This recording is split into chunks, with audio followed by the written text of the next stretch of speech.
I am afraid.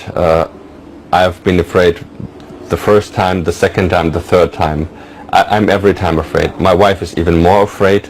My friends and my family, most likely they are even more afraid than me. martida noo imaanaysay mid ka mid ah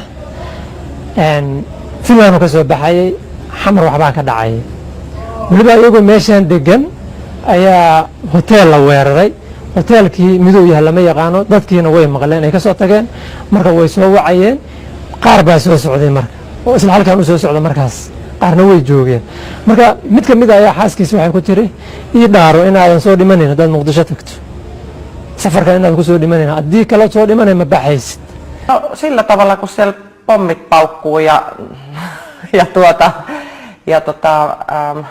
tietysti siis hänen henkensä puolesta sen tilanteen takia ja sitten kyllähän me ollaan oltu Afrikassa muutama kerta, että siellä on kaikkea muitakin vaaroja, että viimeksi ei päässyt sieltä kotia tulemaan kun edelleen